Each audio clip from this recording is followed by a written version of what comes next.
Welcome to LOA Today. Walt Thiessen and life coach Wendy Dillard here. Today is Wednesday, May the 30th, 2018, 4 p.m. Eastern Time, your second daily dose of happy for the day. And even though he probably isn't listening because I don't think he really knows much about the show, I wanted to wish a happy 101st birthday to my uncle my Uncle George, who lives in Schenectady, New York. So happy 101 That's cool. years. I feel like I know him. I know him after the story yesterday. So after we talked about him? Uncle Yeah, George. Can you imagine 101 years old? Wow. And doing just great. Just doing fantastic. That's awesome. I'm shooting for 108. So, 108's a good age. That's how old my great-grandmother was on my mother's side when she passed. She lived to 108. So that's a good age. In fact, the year of her 100th birthday, she served us lunch. Wow. Isn't that cool? Love it. I love it. Yes, that is very cool. It was great. So, yeah, good. I like that target. That's a good target. So how are you? Do you have a target? Do you have a target? Do I have a target? Oh, yeah. Actually, my target is very, very high. I like to aim high. I'm aiming, don't faint, okay? I'm aiming for 150. Okay. Hey, I support it. And then when I get to 140 and I'm living a great life and I'm skiing and doing all this other good stuff, then I'll probably up it a little bit. Maybe go for 200. Okay. I don't know. I'm going as long as I can go. Let's put it that way. Will you still be doing LOA today? In some form, I would imagine, yeah. Good answer. Yeah, I would think. I mean, I can't imagine just leaving it and banning it entirely. So, yeah, I think I'd probably play some role. I just don't know what the role would be necessarily, but yeah. Good answer. I mean, it's so much fun. How can we not? I know. So it sounds like you had a win because you were running late to the show with me. So, tell us what the fun was. Oh, Louise and I were interviewing a new sales candidate. We have one sales rep now, and we are definitely long past the point of needing a second one, and we finally found a good candidate. So we were interviewing her for the last, almost 2 hours. It was a long interview. Wow. Yeah, and Louise is still talking to her actually right now, but wow. She looks good. Is she going to be hired? Do you know if she's going to be hired? Well, Louise and I haven't talked, so I can't, speak out of school, so to speak, but I would say she has a very good chance, put it that way. Cool. Well, and it just dawned on me that when it's a win for you because the business is growing to such a point that it requires more sales, and it's a win for a salesperson who's looking for a job. Absolutely. That's a good thing for both parties. I always thought that should be our positioning statement. A positioning statement is like, the little motto for the company. I thought our company motto should be our business is growing because it is. We're gardeners. Oh, that's nice. Yeah. Our business is growing. I just got the metaphor. Yeah, exactly. Yeah. Well, I had referred a dear friend of mine as a candidate at the company that I'm at. Mm-hmm. And today she forwarded and they liked her. They called her for an exploratory conversation. And I hadn't heard anything about her, but, as law of attraction would have it, she was on my mind a lot today and this morning especially. And I'm like, I really need to connect with her and just see where that process is. So when I got to my inbox, there was a forwarded email from her and she got the, kind of regret to inform you, you're not as qualified as other candidates, but you're very qualified. Please check back, blah, blah, blah. Mm. And I responded to her and I said, well, thanks for keeping me in the loop. And what else is possible, right? Mm-hmm. Because, I've shared my other story, which I'm not going to go into the detail of it right now, of how, I tried really hard when I was 21, 22, 23 to get this bank job. And everybody said, yes. The first 2 interviews were all green lights, totally go. And then boom, the door got slammed shut when the president of the bank said, no, I'm really going to stick to my guns, requiring that this candidate have 1 year of bank telling experience, which I did not.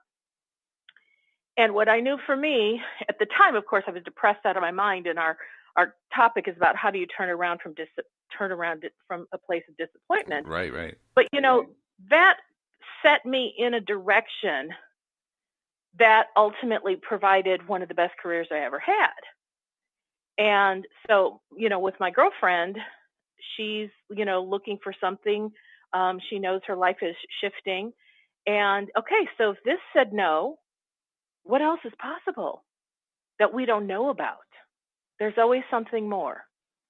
But sometimes when we're pursuing one thing, we don't recognize that there's something more because we don't have enough information. But, once she had the door closed to working at the company I'm at, well, that's a piece of information like, okay, well, not now, not this one, but what else? Right. Because there's always more. There is, yeah. And it's important to keep in mind, but it's not always easy to keep in mind, is it? I mean, we're disappointed when something doesn't work out the way we wanted it to. Mm-hmm. So before I jump into the part of the topic that is juicy for me, did you have anything else you wanted to share about today? Well, let's see what's been going on. I mean, this has been one of those wacky days where, you're not quite sure what your shoe size is because you're running around so much you're wearing the shoes out. But I've never heard that. I just made that one up on the spot. But oh, no wonder. But it was funny. I liked it. It's been a good day. I don't know what else to say because I can't even hardly bring my thoughts together. Everything has been so scattered, working on so many different things, but I've gotten stuff done, and I'm looking forward to the day when I don't have to be dealing with all the scattered stuff. Let's put it that way. All right. Well, then let me just kind of jump into what's been on my mind. Okay. It has to do with our book, Your Daily Dose of Happy. Right. We had 4 incredible days of pre-launch for the free ebook. Amazing. Then we had 4 incredible days of people really downloading our ebook, making us #1 in the categories of spiritual and motivational. And we had that in at least 3 countries. I was checking every country link that you had, and I think there were like maybe 8 or 10 different countries. And I was amazed at how we were staying very high in all of them. I think the lowest number I saw might have been like 13. Yeah, it was pretty impressive. I mean, it was just really impressive. So then when we were talking, I think it was last Friday, I said something about, well, when are we doing the book launch? And I don't remember what you and I actually said, but my immediate reaction inside was, what book launch? What are you talking about? Well, that sets this up well. Because I hadn't thought about it at all. I mean, it was a legitimate point to raise. I just hadn't really given it any thought. My whole focus was on the ebook. I hadn't thought about the paperback. Mm-hmm. And we'll come back to that because I think that's a really key point. So I said, well, let's do it on Tuesday when we close out the ebook launch. You went, okay. And so that's what we did. Right. Well, yesterday, I want to say we started out at the beginning of the morning, like somewhere in the 2000s. Mm-hmm. And then as our social media started like getting rolling, then we started, cranking up and we were climbing. And then we were like in the I think we hit 5:15 in spiritual somewhere around maybe noon or 2 o'clock. Mm-hmm. And then it went the other direction. It went to 5:85. And I'm like, mm-hmm. What's happening? And then it went to like 380 something. And I'm like, that's going really well. And I remember my friend Keisha, she sent out more social media and go, woo, we're climbing, whoop, whoop, I remember that. Excitement. Yeah. And, there was a sense of, I got to tell you, honestly, I had a sense of we're not going to make it. And that was really hard for me to handle. Because I knew in my gut we weren't going to make it. I knew with the ebook we were on target. We were making it. I felt the energy flowing. The feeling, the vibrational energy of the ebook hitting #1 was so strong and so powerful, and there was so much ease and flow in it that it was like it didn't surprise me at all that we hit it. Not to mention it's free. That kind of helps a little bit, although we were still competing against hundreds and hundreds and thousands of other free books. Yeah, sure. So doing it was just an absolute wonder, and it was fabulous, and it was exciting. But in the Amazon world, unless your paperback goes #1, you don't get to claim the Amazon #1, bestseller seal. It's got to be the paperback. And we didn't have a whole lot of energy moving toward the paperback. And you said it very eloquently. You said it was kind of an afterthought because you really hadn't thought about it. That's right, yeah. Because your focus was so much on the ebook. Yeah. I mean, And and just to reiterate for people who aren't really sure what the etymology of this, the origins of it was, originally when I was focusing on the idea of even doing this book, the purpose in my mind was, let's promote the podcast. So if we can get this out into as many hands as possible, that's a win. And that's exactly what we did. I never thought about it in terms of making money off the sales. That was the last thing I had in mind. I just wanted to get into as many hands as possible. And we did it. And I said, yay, hooray, we did it. But you said, well, what about the paperback? And I said, Well, because what I recall was, in addition to that intention about getting it into as many hands as possible for free so that we could promote the podcast, there was also the element that when you reached out to different coaches and healers and other individuals asking them to participate in the book, although nobody can promise #1 bestseller, that was kind of a marketing thing, like, hey, this is also a cool thing for you and your business, because if we become #1 bestsellers, that's a claim that you can make on a book that you have had published. And frankly, I'm a little divided because I'm a co-host, so I'm totally about wanting to boost our listenership for the podcast, because I know that what we're doing is meaningful and valuable, insightful, entertaining, inspiring, and it makes a difference. So I absolutely want more people to gravitate towards our podcast and be inspired by the things that we wrote in the book. But simultaneously, I'm a business owner, and I'm really looking for that #1 bestseller seal that Amazon has, and we did not accomplish it. And so when I went to bed last night, and I normally don't go to bed this late, but I was really busy playing on my website. I didn't go to bed till maybe 2:30, which I want to say, and correct me if I'm wrong, Walt, but like the day ends at midnight Pacific time for Amazon. Is that right? Yes, right. They measure on Pacific time. Okay, so since I'm on Central Time, that means at 2 a.m. Central Time, that was the closeout. So I was up and I checked our Amazon listing, and we were still at 313. And I'm like, oh, crap, we didn't make it. And then this morning I woke up and we were now at like 400 and something. And now we're at like 500 and something. And when I focused on it this morning, I felt devastated. I was so sad. I won't say depressed, because I don't do depression, but I was sad. I felt let down. I definitely felt disappointed. And I don't like that feeling.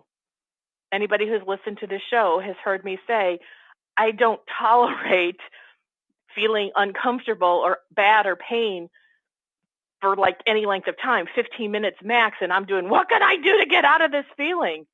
And I mean, I was ruminating in it for what felt like forever. Of course it wasn't, but it was at least a good couple hours, maybe 3 or 4 hours. And that's a really long time for me to feel painful. And I couldn't see anything beyond, what did we do wrong? Well, we didn't put enough time into the pre-launch. Well, other co-authors weren't out there on social media really pumping it up, because I went to everybody's social media seeing who had it on their timeline. And not to name names at all. I know people are busy. I get that. And not everybody even understands social media the way I do. Not that I know everything, but I've been part of other launches. And my friend Keisha, she's like the queen of Facebook marketing. And so, she's always saying, we need to do this and we need to do that. And did you tag people? And I realized we weren't tagging people. So I made a last-ditch effort the last day of the ebook sale and the first day of our paperback launch to just tag, because that puts things on everybody's timeline so long as they've given permission in their settings. Mm-hmm. And so anyway, that's where I was kind of blaming. I was blaming the system. I was blaming, you, Walt, for not doing what I thought maybe you could have done. I was blaming me because I didn't make more conscious effort to learn more about launches. I was blaming all the co-authors. I was, in the blame stage, because, when you're going through this sadness, it's kind of like, what do you do? Well, it's so easy, too. I mean, it's easy to just slip into that and not be able to climb out. I mean, like, where's the way out? Where's the exit sign? Exactly. And so, and I'm being really very vulnerable and real here because, how many people are going, oh, my God, Wendy just said she blamed her co-host on the air. Yes, I did, because that's where I was. I'm not feeling that now, but it's where I was. Oh, don't worry, listeners. I'll be ripping her throat out later. It's okay. No, thank you very much. I'm ready for it. All right. So I was just feeling so despondent and so discouraged, and I just didn't know how to get out of it. And so finally, because I couldn't stand it, I finally asked a good question of the universe, of my inner being, and I went, what can I do to shift out of this crappy feeling? Good question. And it was, take a nap. Oh, really? And I went, okay. And so I'm on vacation for my day job right now. So I went and I laid down. But here's what's interesting. You'd think I'm going to lay down, I'll fall asleep. I had about 2.5 hours before the show. So I'm like, oh, yeah, I won't sleep that long. I don't even have to set an alarm. So I go to lay down, and I realize it's not my head that keeps racing. My heart is pumping so fast. Oh, wow. And I went, I didn't even notice that before, but it's going boom, boom, boom, boom, boom, boom, boom, boom. So I'm like, okay, I was taking the really biggest, deepest breaths I could, holding it and blowing it out slowly. And I did that a couple times in a row. And I'm like, okay, that should calm me down, because normally that calms me down. As soon as I stopped the deep breathing and went, bah, bah, bah, bah, bah, and I'm like, that didn't work. So I did it again, multiple times, deep breathing. Got done, boom, boom, boom, boom, boom. Didn't work. And I went, okay. So then I asked another question, which was, is there some message here I'm needing to know about? And that's why my heart keeps pumping and racing and won't calm down, because I can't even go to sleep at this point. And my intention is to release the resistance of this sense of despair and discouragement and disappointment, the 3Ds. The 3Ds, okay. And so finally, when I asked the question, is there something I need to know? I kind of went, this is the feeling that's so out of sorts, so out of alignment with who I really am, that I need to find out, what is it my inner being's thinking about this? So we didn't make number one with the paperback yesterday. What does my inner being think about? What is my inner being knowing on that subject that I don't know? And so just thinking oh, my inner being has a different perspective actually started to make me feel better. Because it let me know there was a different perspective other than we didn't make it. So that did allow my heart to calm down. Never fell asleep. Then a solicitor called and that kind of woke me back up. But then I just kind of laid there and I went, okay, this feels better, but what's a new way to look at this? And this is a new thing that's been coming to me for about maybe a month, that whenever I ask a question and a memory from some other time in my life pops in my head, I'm learning that that's my signal for whatever it is that I knew about that situation or felt in that situation applies here. Oh, okay. And so the memory that popped into my head is the story I wrote, which is the first chapter of the book, which was about me buying my house, the house that I'm in now. Right. And this was a time in my life I didn't know anything about law of attraction. And even though, yes, I'm in the house that I'm in, and it's the one we desired, we went through about a year, my husband and I went through about 1.5 years of banging our heads against the wall, going through one disappointment after another, after another, after another, on our way to getting this house. And I went, okay, what is it about that story that I'm supposed to pick up for my feeling of disappointment here? And it was kind of that each time I felt disappointment felt like the end of the world, but it wasn't. Because the end of the story had not yet been told.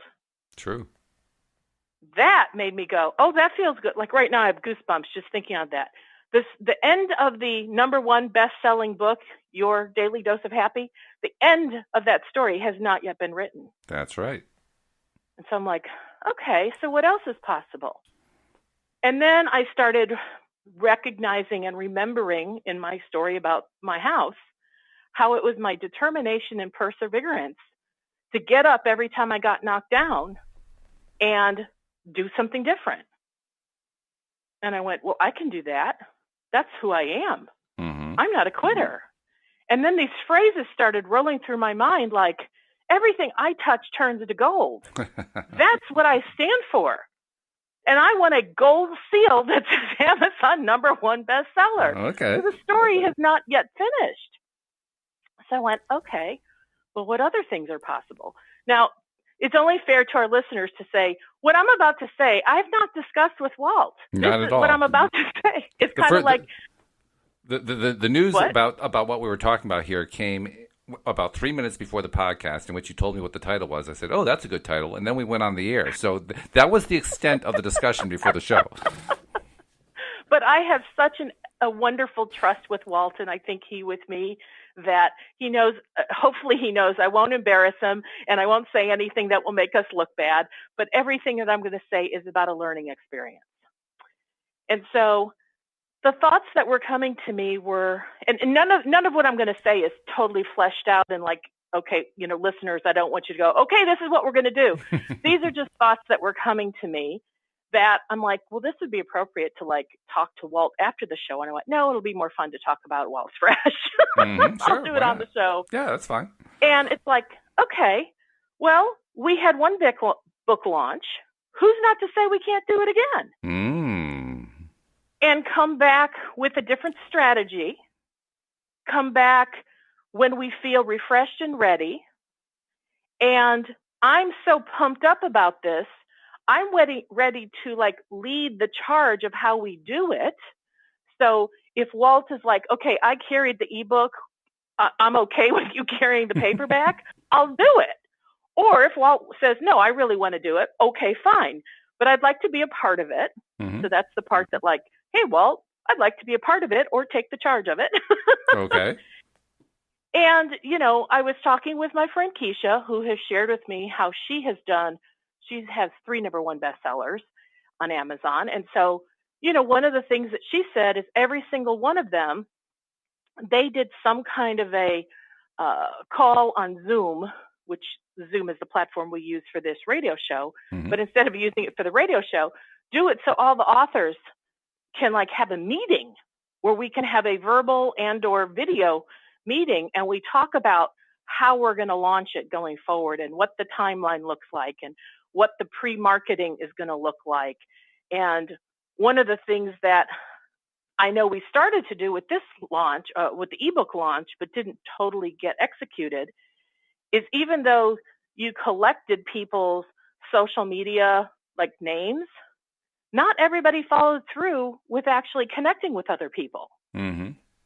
And so when I was trying to tag people that hadn't like friended me or accepted my request on LinkedIn, it was really hard to find them. And in some cases, I had to leave them off because we didn't all connect. Mm-hmm. So that's the kind of thing where I'd like to say, okay, everybody, are we willing to make a joint effort to do that? Because something I've learned about social media is the more interconnectedness we have, the more those algorithms in Facebook and Twitter and all in LinkedIn and all the others start boosting things to the top of people's timelines because it looks relevant and popular because a lot of people are being tagged. And so I know there was a couple of us that used the tagging, but not many. And we had 39 co-hosts, and if I know in like another book that I did that went #1 bestseller, there were only 20 authors, but we tagged the heck out of each other. And I mean, there were so many things popping up on my timeline, but let me tell you, within half a day, we hit #1 in several categories. Okay. Because we just pounded it. Another thought is we're not in it for the money. And so I don't know if Amazon will allow you to do this, but I already do know they dropped the price. Our original price was $14.99. Amazon's now dropped the price to $12.39. And so my thought is, can you go in and set a new price, like whatever cost is? I was surprised they hadn't done it people, before. I mean, because I had asked that question and I saw they hadn't reduced it. So I'm interested. I'm glad to hear that they finally did put their discount in there. They did. Yeah. The only thing I have to do is I have to be a little careful because the way that they have you price it, basically they also set the prices in other countries. So I'll have to go through and I'll have to make sure that we aren't actually losing money in any particular country because it's not a good policy to lose money on a book. But, the thing behind this, because it's like, it's not just about me. I will tell you that because I'm very sensitive to energy, and so is Keisha. And, she's living with me. And so, she and I are bouncing ideas off of one another. And this morning I said to her, when I was putting out all my social media yesterday, and it took me like an hour to do Facebook and an hour to do LinkedIn because I tagged everybody, and it took a long time. I said, I felt alone. And she said, oh my gosh, that's the word. Yes, that's how I felt as well. And we both talked about how we felt that everybody's energy was spent. Like we had spent. Well, we put all the energy in on the ebook, and that's where we spent it all. So you're right, it was pretty much spent by that point. It was spent, and even I was like, oh, I know that what's appropriate is during the day for me to go in and like say, hey guys, we have 12 hours left, 10 hours left. And I'm like, I don't even have the energy. I'm spent. Mm-hmm. And so I thought, okay, I was thinking about how I had done the other book launch, and the other one was done in reverse, where we launched the paperback first, hit number 1, and then a couple weeks later, we put out the ebook at I can't even remember if it was I think it was at 99 cents. And then we hit number 1 in that one as well. Mm-hmm. But we didn't put nearly as much effort on that one because once you've already gotten somebody to spend $15, $20 on the book saying, will you spend 99 cents on this? That was kind of easy peasy. Mm-hmm. But we did it in reverse. And so they have the content, but now we're saying, hey, are you willing to pay $15 just to hold it in your hand? Now, I'm an author, so of course I am. And of course, I sent a version to my mother. She got the email today and said, oh, I was kind of hoping you'd send me one. Mm-hmm. She doesn't know how to work on the internet, so I just sent it to her. But I thought, you know what?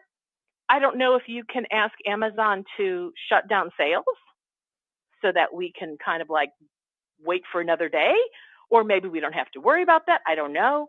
Another thought. Oh, I know. I lost my train of thought. So one of the reasons, yes, this is important to me, but when I was sensing that there wasn't a whole lot of energy stirring yesterday, and I felt like we were tired, I also felt like I wasn't the only one sensing disappointment. Like I wasn't the only co-author feeling this. And the co-authors, I think part of their impetus to be contributing authors is they wanted to see themselves have a book that's number 1. And we can't really claim that on a free ebook without qualifying. Well, we had a number 1 international bestseller, even though there was no money book. Well, you probably wouldn't phrase it that way, but yeah. No. And I thought, I am feeling an allegiance to my co-authors, that we deserve to put our best foot forward to get us a number 1 position. Because what some people may not know or recognize is that the co-authoring book is somewhat common now in the business arena. And most of the time, to be part of a book, authors have to pay money to be a part of it. I've even had several businesses solicit me, being in the coaching space, saying, hey, would you be interested? And it's only a $2,250 buy-in. Or another one I got was it's only a $3,000 buy-in. So if I paid them, and they're unknown to me, if I just paid some strangers $3,000, they'll tell me I'll be a part of a book, and they can't guarantee we're going to be number 1. And True. So to me, the thing that was so cool, Walt, about what you were offering, because you were not in this for the money, you were really wanting our podcast to grow and be well accepted, and you wanted to give a free gift as a thank you to those who've been loyal listeners. Right, yeah. And so none of the authors that participated in this book had to spend any of their money, which I think that in itself is cool. But I also feel like, but we also did it because we wanted to become number one bestsellers. Mm-hmm. And when you first offered it to us, it was like, wow, we can be number one bestsellers and it doesn't cost us money to get into this book. Can we say yes, yes, win, win? Duh. So one of the other ideas that popped into my head is most of us are coaches, and only those of us who would choose to participate. You know, maybe if we drop the price to what the cost is, and we say, if you buy multiple copies, it could be 3, it could be 5, whatever number we pick, you will be put into a contest, and the prize will be, and we can have more than one prize, a free coaching session with one of our authors. Oh, that's an interesting idea. I'd be certainly willing to do that if that'll help up the numbers. Mm-hmm. So anyway, those are just kind of some of the strategies. And, you know, who knows when we're going to do it. I feel pretty certain it's going to happen because I'm not a quitter. I'm not defeated, and I don't give up. And the fact that I'm standing in the house that took over a year and a half to find and secure is proof I don't give up. This is true. And the fact that I drive a Jaguar, another story in the book, mm-hmm. is another piece of proof I don't give up. My catchphrase is, watch me. When someone says you can't do it, I say, watch me. And so, granted, these are all the things that I had to think about today regarding the book and becoming a number one bestseller with the paperback, because that's what I truly desire. Because I feel like every author that participated really deserves to get a prize for their participation. Because, you know, unless you've sat down to write, you don't realize that it's not just something like writing an email. It takes effort. It takes a lot of effort. My proofing of my first story probably took 5 times longer than the writing of that story. You know, getting it just right, saying it in just the way I wanted to say it. It takes a lot of effort. And I feel like our authors deserve to be compensated with the number one Amazon bestsellers seal. So that's kind of that subject. I may go back to it. But Walt, are you able to pick out from the things that I shared how I turned my disappointment around? Because that is, after all, the title of this show. How do you turn disappointment around? Well, basically, you stopped telling the old story.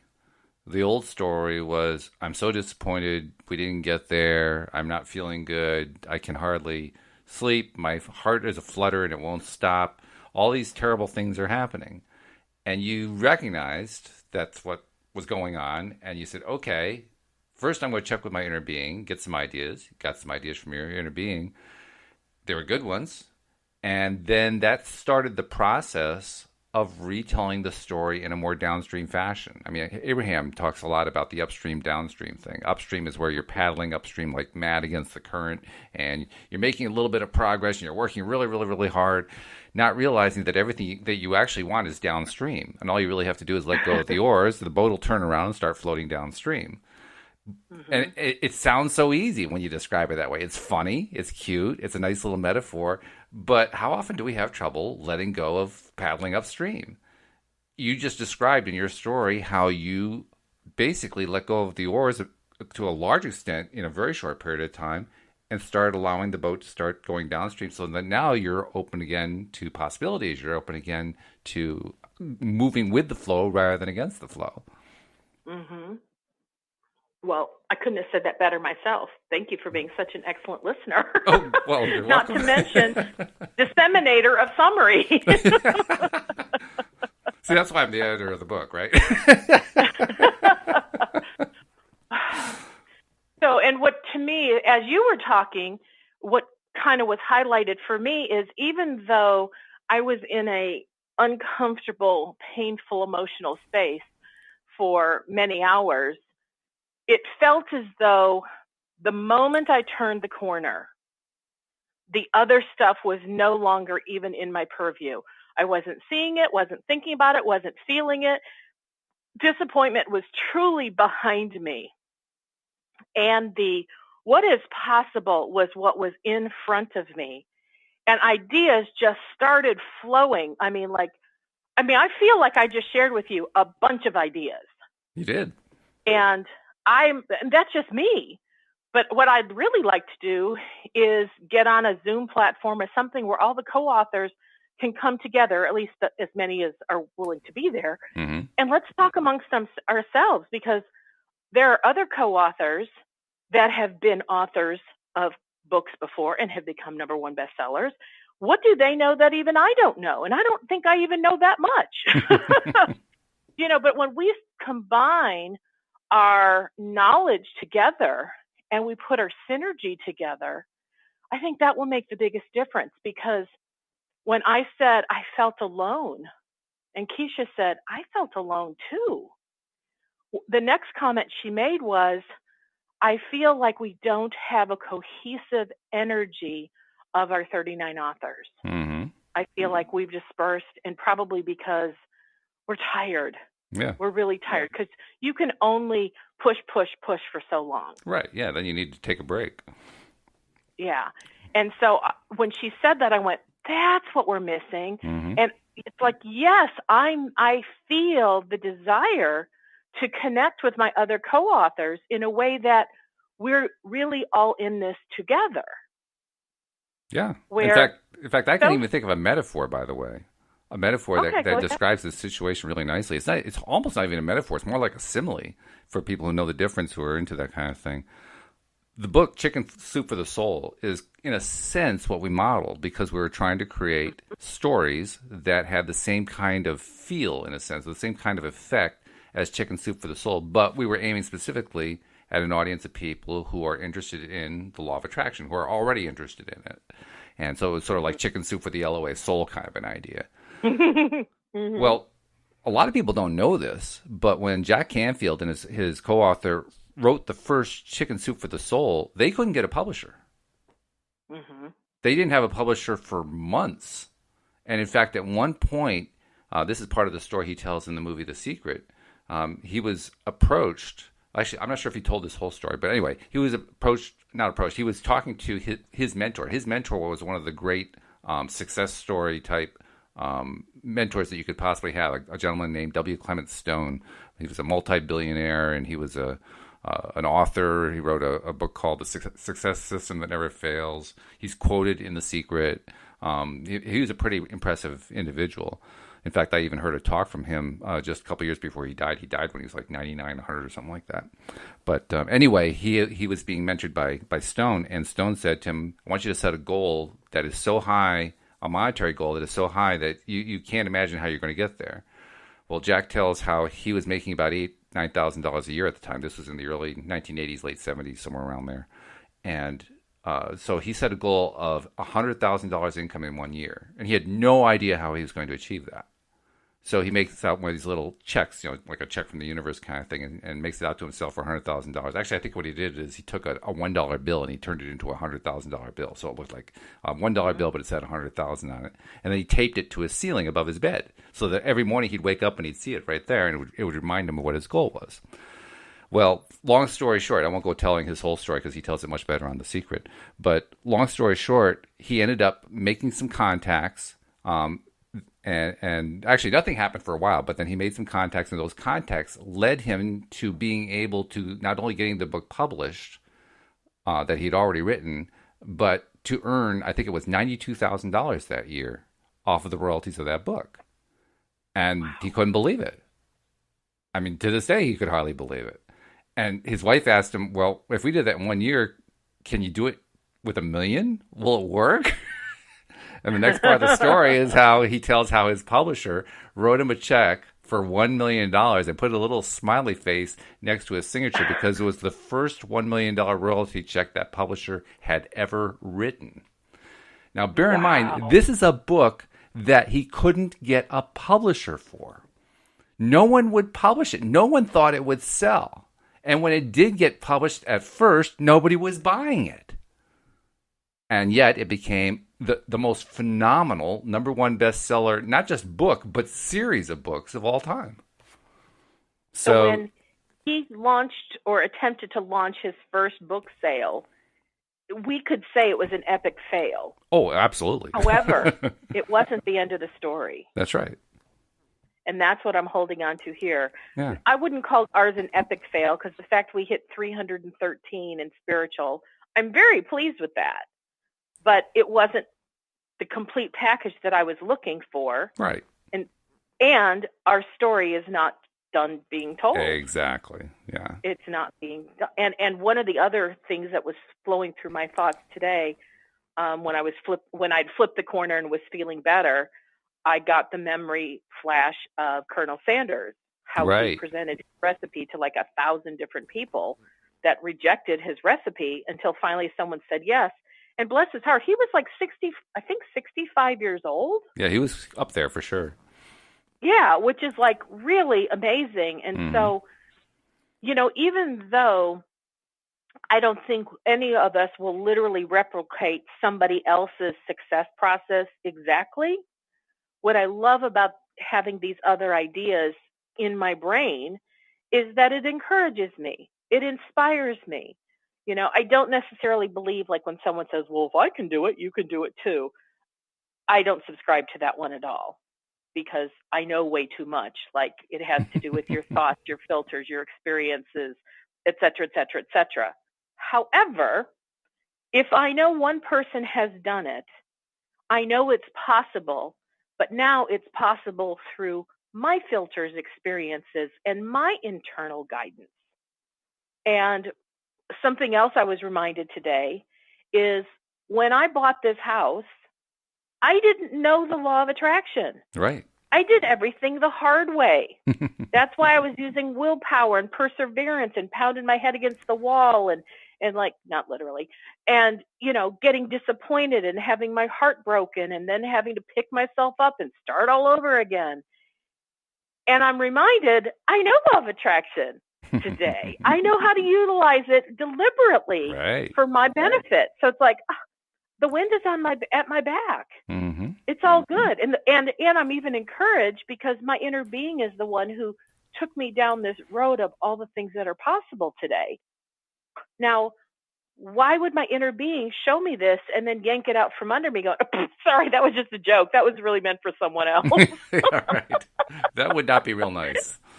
It doesn't happen that way. And I think I had mentioned to you, and I was writing this on my website where I was advertising our book.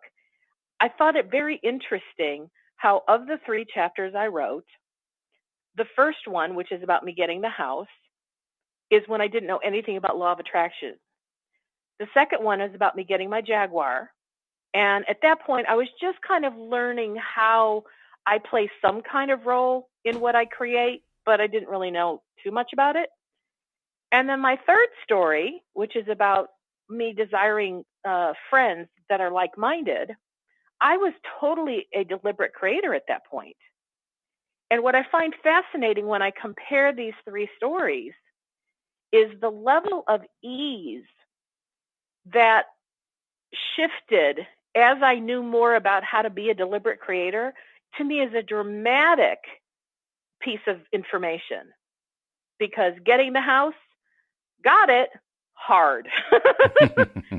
Getting my Jaguar looked improbable, had to work, had to stay really on top of my emotional game, got it. Mm-hmm. Not totally easy, but definitely easier than getting the house. Right. Having my 3 like-minded friends, kind of piece of cake. Mm-hmm. Kind of like I just sat back and I put out the desire, knew what my intention was, and I just watched it flow in. So it's like, wow, that's really cool. And that's what I was reminded of today, which is, Wendy, you know how to, be a deliberate creator. You are a deliberate creator, for goodness sake. Mm-hmm. I'm like, oh, yeah. So if I set my intention towards something and I stay focused on it, it's happening. It's a foregone conclusion. Well, I'll tell you something. I hadn't told anybody about this on the podcast or any of the co-hosts yet, but over the weekend when we were hitting all these great numbers with the ebook, I was disappointed, believe it or not. Yeah, what? I was expecting thousands and thousands of people to download the book, and only 564 downloaded. Only. Only? 564 is a lot of people. But I had built myself up. I appreciate your transparency for saying that. I had built myself up on it. I had built myself up, and I was like really looking forward to thousands, tens of thousands of people downloading the book. I mean, it was a free ebook. Why wouldn't 10,000 people download it? And I know that our reach was somewhere around 15,700, I think, was what Facebook told me, plus whatever we had on LinkedIn and Twitter. So, I'm going to guess easily over 20,000 was our reach. And yet we, quote, only, unquote, got 564 people to get the ebook. And I felt disappointed about that. And I went very much through the same kind of process you just described for the last, 45 minutes or whatever it's been. And the thing that ultimately came to me that was my turning point. I mean, the turning point could be almost anything, right? Because it's whatever it takes us to start shifting our mindset. But in my case, it was the reminder of what the catchphrase was from the movie called The 100-Foot Journey. I don't know if you've seen that movie. Really good one. Story of an Indian family that ends up emigrating to France and opening an Indian restaurant right across the street from a one-star restaurant, one of the Michelin one-star restaurants, and all the stuff that happens by having these two across the street from each other. But the catchphrase that the movie is remembered for is, oh, no, wait a minute. No, I'm confusing movies. No, I'm sorry. It wasn't that movie. It was the Best Exotic Marigold Hotel that had this catchphrase. Yes. Sorry. Got to get the right movie with the right catchphrase. The catchphrase was... Erase, okay, right, yes. So throw out 100-Foot Journey, put in its place Best Exotic Marigold Hotel. The catchphrase was, everything will be all right in the end. And if it's not all right, it's not yet the end. It's not the end. And when I remembered that, it was like, oh, that's right. There's lots of things that can happen between now and whenever. I mean, this thing, it just depends on whether or not we continue to believe and continue to do the stuff that we know how to do. I mean, actually, you know what my first reaction was after I remembered that? It was the same thing you said at the beginning of the podcast. What about the next book? That was what came to my mind. The next book. Oh, yeah. And I started dreaming all these possibilities for what the next book could be and how to put it together. And I even started imagining, well, okay, maybe the next time the book is actually a thinner book that has a smaller price on it because there's less printing involved. Maybe we do it as a month book. So, 30 days worth of stories. Oh, wait a minute. That turns into 12 books in a year. And all of a sudden I'm turning it into a series of books in my mind. 5 minutes ago, I was despondent because I only had 564 people download an ebook. I mean, it's crazy. Until our current book goes to number one, I'm not ready to even think about writing for the next book. Well, that's fine. That's okay. And actually, I wasn't even thinking about having the co-authors who wrote this book do that book. But the point is, it just shows what happens when you start turning the corner, when you start changing your mindset away from, oh, woe is me, all these things didn't work out, I'm so disappointed, to, oh, wait a minute, there are all kinds of possibilities here. The whole energy starts to shift, and that's exactly what happened. And one of the phrases that Keisha says to me all the time is, "What else is possible? What else is possible?" Now, I've heard many people say it, but because she's in my life and I hear it from her all the time, that's why I give it to her. But it truly is accurate to say, "What else is possible?" Because the end is not written. The end is not written. And when we look at Jack Canfield's book, Chicken Soup for the Soul, oh my goodness, the end was not written just because he got turned down by the first publisher. Oh, not at all. Where it took him. Or the second publisher, or the third one, or the fourth one, or the fifth one, or the sixth one. Exactly. So the end is not yet written. We're not done.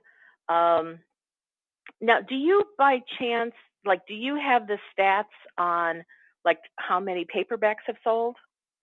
Yeah, I think it's I don't know, I'd have to go look up. I think it's 14 paperbacks have sold so far, not counting the author purchases.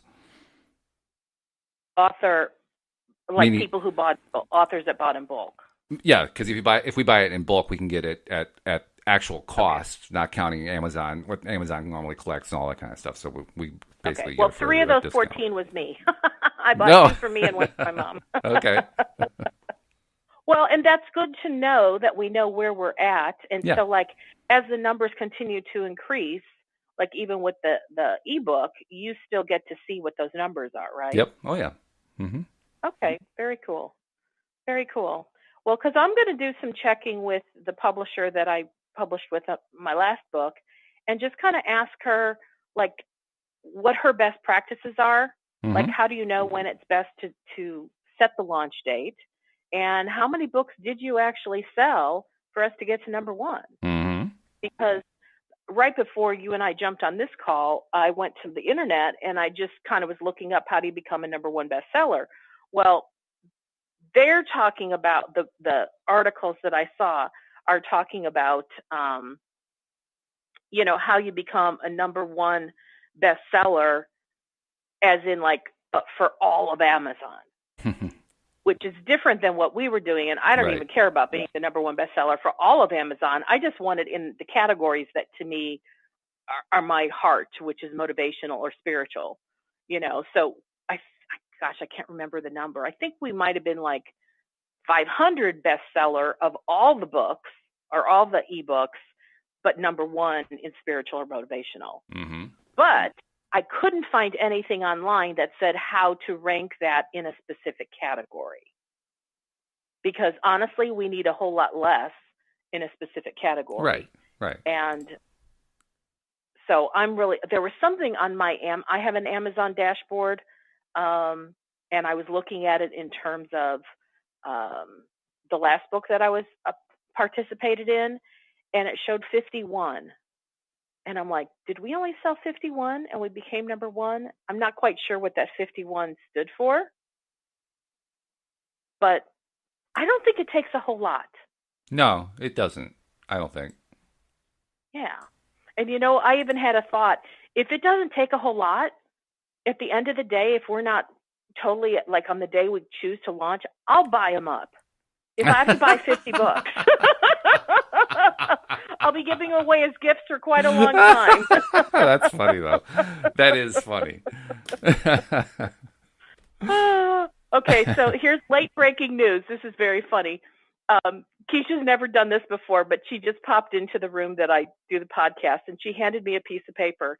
And she wrote down a quote that Abraham says all the time, which is, you can't get it wrong, and you'll never get it done. That's true. Yeah. You can't get it wrong, and you never get it done. Nicely called, Keisha. Well done. Yep.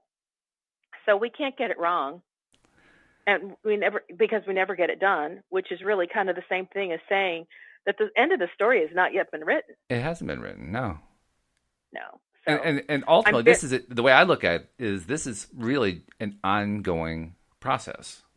I mean, yeah, I think it's great that you want to focus on building this particular book up, and I think that can certainly be done. But this is an ongoing, it's really a conversation with the public that are interested in the law of attraction.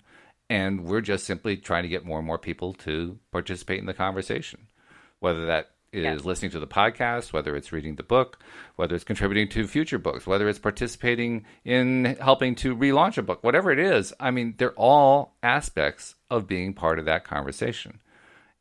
Whatever we do that pushes that conversation along, all the rest of it, it's going to be like, the rising tide raises all boats. It's going to be that kind of a thing. Mm-hmm, mm-hmm. And I firmly believe that's going to happen. So will we get to number one? Yeah. I can't tell you exactly when, but we definitely will. Will we get to number one overall on Amazon? I'm going to go out on a limb here. Yeah, we will. I don't know when, but I think we will. Okay. And because the original intention was to build our audience listenership for this podcast, one of the metrics we're not able to ascertain today, but we will over time, is how many more unique listeners will we add to our listenership. That's true. As they read the book, they'll see opportunities to come check out LOA today, and we're sure that's going to happen to some degree. Hopefully, it's going to happen to a large degree, and we don't know exactly when it's going to happen. But what we do know is this: if we invite people to subscribe, they subscribe, because that's what our history has shown us. So, if you're one of those people who are checking us out for the first time, we want to invite you. Go to the homepage at loatoday.net. You'll see there all the instructions on how to subscribe. Those who have subscribed have become very loyal. We know that also from our numbers, because our numbers show that on average, those people listen to 30 to 45 podcasts per month. I mean, we're talking serious listenership going on here. And they do that because there's value here. There's tremendous value. It's a positive show. We do a lot of in-depth. We do a lot of back and forth. Different co-hosts bringing different perspectives really makes it interesting. The people who write in to talk about how much they're fans of the show, they emphasize things like how interesting it is to have the different conversations going on. And they love to play it in the background when they're driving to work, or they're driving their tractor, or they're doing work around the house, or whatever it is. It's their go-to thing to listen to during the day. So it's well worth your time. You will get that kind of value by being a subscriber. So please take the moment to subscribe. It's real quick, takes a minute or two. And when you're done, use one of the social media icons that you see there to send out the message and get other people to subscribe too. So subscribe and share. You know, I'm going to say this is just a personal ego moment, but you had sent to all the co-hosts last week an email from, I think it was Deanna was her name, who is one of our loyal listeners. Right. And Deanna was sweet, and she mentioned all sorts of positive things that she liked about each specific co-host. Yeah. And then she was kind of wrapping up something that was like her own awareness. And I love this. And she said, well, like Wendy says, the old me would have done blah, blah, blah. Yeah, and right. the new me, and I'm like, oh my God, I do that all the time. I just didn't realize that people are catching on to this is like what I do. I say the old me versus the new me. That's and right. I went, I love that. That is so cool. So what Deanna doesn't know is that's now making that an anchor for me. Like, hey, I really do like the fact that I like to contrast and compare the old version of me with the new version of me. Well, I got news for you. She now knows it. In fact, that's one of the things about doing a podcast. As one of the listeners said to me, you wouldn't believe what I know about you. Uh-oh. And you know, when I first started doing the podcast, that was something that was very scary for me, which is I don't know who's listening. And so what I say can be used in all sorts of ways. It can be taken completely out of context. It can be a learning opportunity. Whatever it is, I can't control what somebody else does with what I say. This is true. And I had to become okay with that. And so little by little, I've started becoming more transparent with my life and my experiences and with my family and my friends. And even my coworkers, because I'm not as afraid that people are going to do something inappropriate with it, and it'll end up being a backlash where it hurts me. Yeah. You know, because I'm recognizing even if somebody takes something out of context, which I've had that too, where a listener, you know, wrote something and it was like really out of context. I'm like, whoa, how did she get that? And I just sat with it for a moment and I went, those are her filters, and that's how she heard it. That's right. I can't, and I don't control that, nor do I want to. It's none of my business, and I am staying in my lane. There you go. There it is again. Another Wendyism right there. Mind your own business. Stay in your lane. There it is. So for all the people that listen, I you know, my hope is that they take something valuable that will positively affect how they live their life to make a positive difference. But if they take what I say and turn it inside out and have it hurt them, that's not my business either. That's how they choose to take in the information. So it's all good all the time. And, you know, we can never get it wrong, and neither can our listeners, because we never get it done. We get more do-overs in this lifetime and the next, you know, that it's unimaginable how many do-overs we get. Well, actually, we do get one thing done, because the show is about over. We're out of time. So we're done for today, but we're going to pick it up tomorrow. And we hope that you'll join us next time here on LOA Today. Goodbye, everybody. Bye-bye for now.